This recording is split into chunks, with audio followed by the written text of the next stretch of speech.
If they don't want you, they won't. Yeah. Simple. All right. Since no sin must go unpunished, then the stakes are higher for the killing of a police officer. As such, the police are close to arresting the notorious cult leader, OkpalaOkpolowu, as also known as Tubaba, who spearheaded the brutal killing of the popular crime-fighting Divisional Police Officer, DPO, of the Ahoada-East local government area of Rivers State, Bako Angbasim. Progress in search was reportedly made at the weekend following the capture of his second-in-command by the police in Bayelsa State. Acting on intelligence, the operatives arrested the 43-year-oldOnyekachiikowa at his hideout in Yenagoa, the state capital. Jide, remember this DPO? Yes.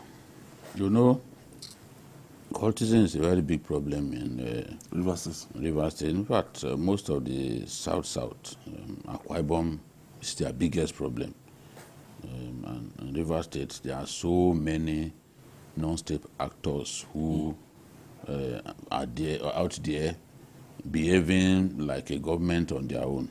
And they ambushed this police officer and beheaded him and posted the gory picture on social media.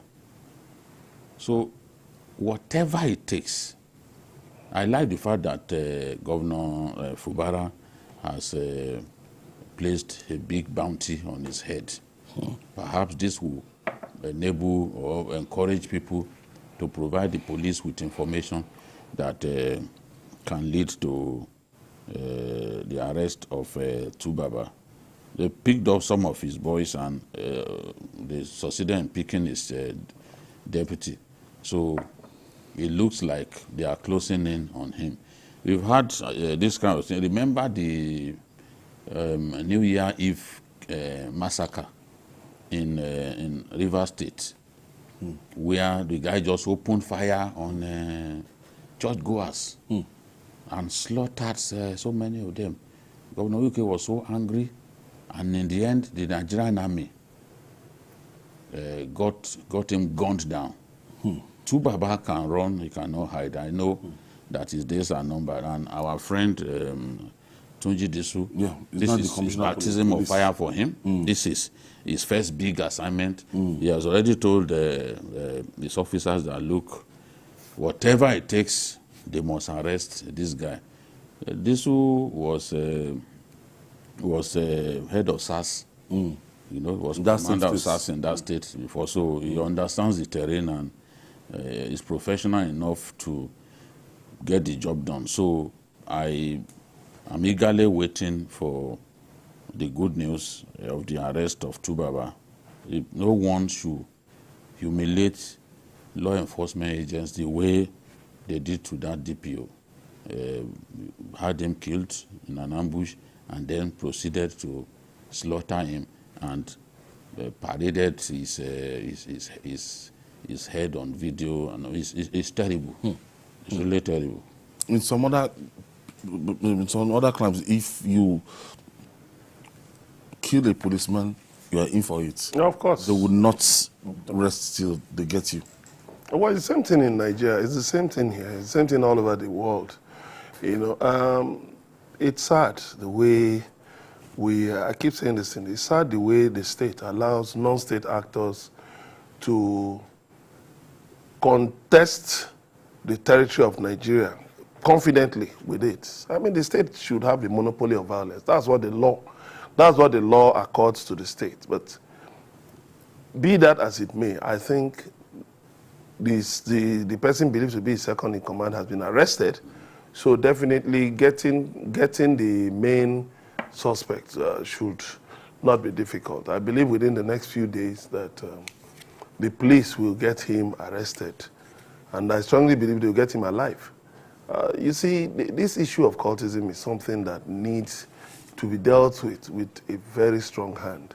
You know, because these things move in steps to terrorism, and then the citizens are held hostage. So the government should also help, and politicians should also stop using these fellows as thugs, you know, because when there's no work for them to do during election season, they go into all these things, terrorizing people. After election? Yes, after election, killing people, you know, and generally holding the citizens hostage.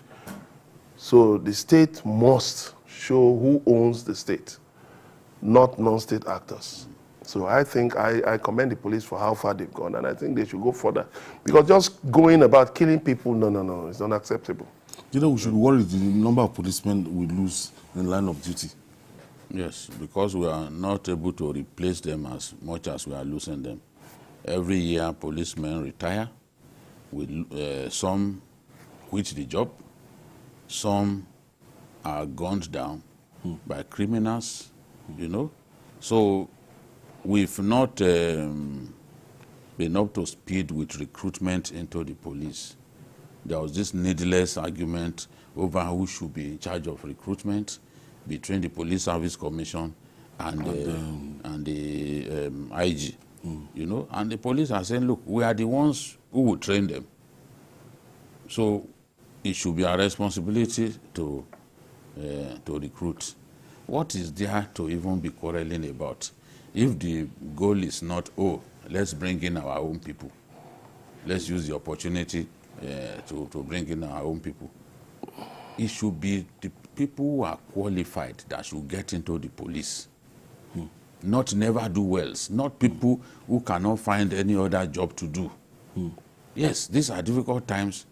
To find job is such a difficult thing in our country today. But the job of the policeman is not an all-comers affair. It's not a job for every never-do-well or lay about on our streets. Or employment seeker.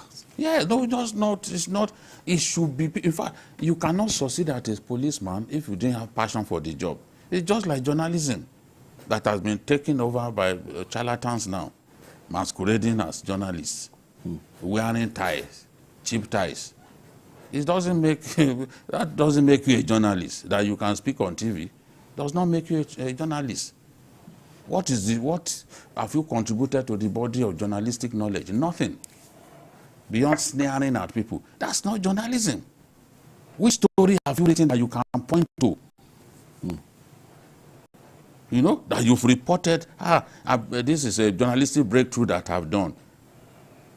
The so-called great journalists, they can't point at journalistic breakthroughs that they've made. Beyond just talking on TV and spewing absolute nonsense. That's not journalism. So the police should not be reduced to an all-comers affair.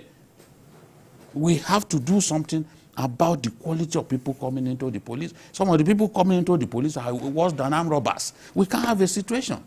You know, birds of passage coming into journalism is killing journalism in our country. The quality of training is almost non-existent. Everybody now armed with a phone believes that is a journalist. Come on. And we have people, because, we talk about the era of citizen journalism. So are we saying that our profession is now borderless, that anybody can qualify to be called a journalist? I mean, it makes no sense. So I want to see these cultists defeated, because they are not bigger than the state, they are not stronger than the state. They can't be wasting people the way they are doing. So Tunji Disu has a job to do in that place. This one that they arrested first came to Ogun State. He didn't know that he was being watched. You know, came to Ogun State to hide, then went back to Bayelsa, and he was arrested. The police, all the police units should be ready to do their job of catching this guy. He has to be put in his place. All right.